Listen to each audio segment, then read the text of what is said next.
من الارض ومن فیہا قل لمن الارض ومن فیہا، میرا پاک پیغمبر ان مکے کے مشرکوں سے پوچھ کہ کس کی یہ زمین اور جو کچھ زمین میں یہ کس کا ہے، اگر تم جانتے ہو تو جواب دو۔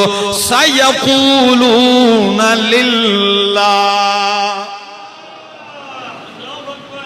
اللہ اکبر، سَيَقُولُونَ لِلَّهِ، تو ان قریب یہ کہیں گے کہ اللہ ہی کا ہے، زمین اللہ کی، جو کچھ زمین میں ہے وہ سارے کا سارا اللہ کا ہے۔ قُلْ مَن رَّبُّ السَّمَاوَاتِ السَّبْعِ وَرَبُّ الْعَرْشِ الْعَظِيمِ،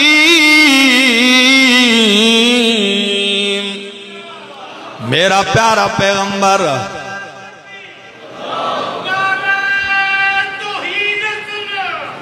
پوچھ ان سے ساتوں آسمانوں کا رب کون ہے، وَرَبُّ الْعَرْشِ الْعَظِيمِ، عرش عظیم کا رب کون ہے۔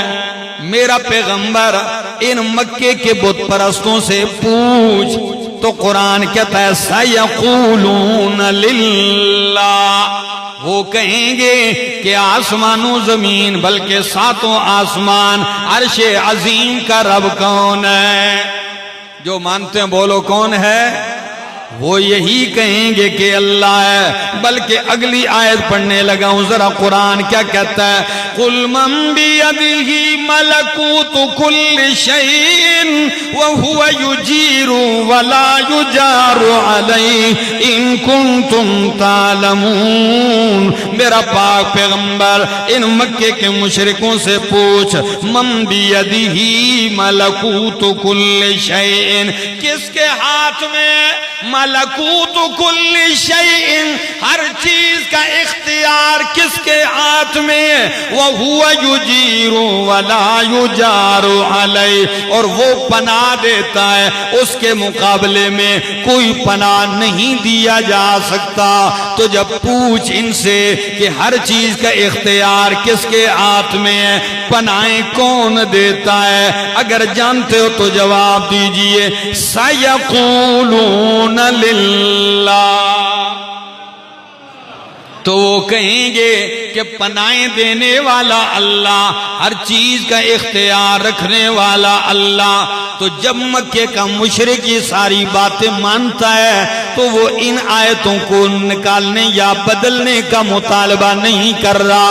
پھر میں پوچھتا ہوں کہ وہ کون سی آیت ہے جو مکے کے مشرک کو چبھتی تھی، جس کے بارے میں وہ کہتا ہے بدل ہو، قرآن بدل دے، یہ آیتیں نکال دیجئے۔ آئیے آج سن لیجئے میرے دوستو، وہ آیتیں یہ ہیں کہ قرآن کہتا ہے اللہ لا الہ الا هو الحی القیوم، اللہ لا الہ الا ہو، کہ اللہ ہی الہ ہے، لا الہ کوئی حاجت روا الہ نہیں، الا ہو مگر کون ہے؟ وہ یہ نہیں مانتے کہ الہ اکیلا اللہ ہے، وہ کہتے تھے اور بھی الہ ہے، بلکہ ان کو جھگڑا اس آیت میں تھا اجعل الآلہۃ الہا واحدا،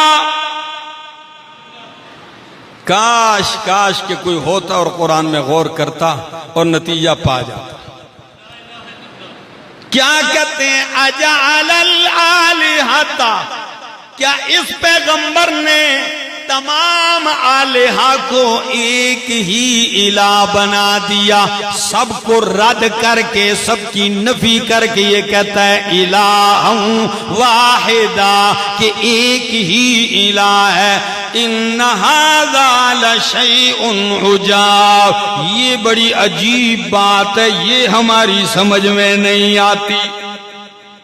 جھگڑا کس میں تھا؟ وہ کہتے تھے کہ الہ اکیلا اللہ نہیں، بلکہ اللہ کے ساتھ اور بھی الہ ہیں، مدد کرنے والے ہیں، بیڑے پار لگانے والے ہیں، کھوٹی قسمتیں کھری کرنے والے ہیں، مال اولاد گھر زندگی میں برکتیں دینے والے ہیں، یہ باقی بھی ہیں۔ بلکہ وہ کہتے تھے کہ قرآن کہتا ہے کہ لا یملکون لِأَنفُسِهِمْ نَفْعًا وَلَا ضَرًّا، جن کو تم الہ مانتے ہو وہ تمہاری مدد تو کجا، وہ اپنے آپ کے نفع نقصان کے مالک نہیں۔ اس بات سے ان کو چڑ ہوتی تھی، بلکہ وہ کہتے تھے، یہ میرے سامنے سورت کا نام سورت یونس ہے، اللہ کا قرآن کہتا ہے، مکے کا مشرک کہتا ہے ما نعبدہم، بلکہ کہتا ہے ہؤلاء شفعاؤنا عند اللہ، یہ جن کو ہم پوجتے ہیں یہ اللہ کے ہاں ہمارے سفارشی ہیں۔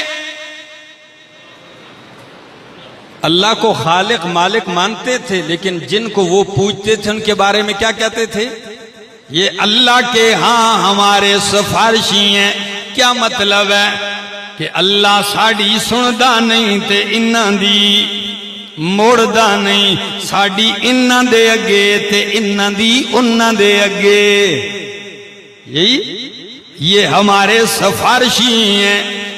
اور قرآن تیسرے مقام پہ کہتا ہے، یہ میرے سامنے اللہ کا قرآن ہے اور سورت کا نام ہے سورت زمر، 24واں پارہ ہے، دوسری آیت قرآن کیا کہتا ہے؟ الا للہ الدین الخالص،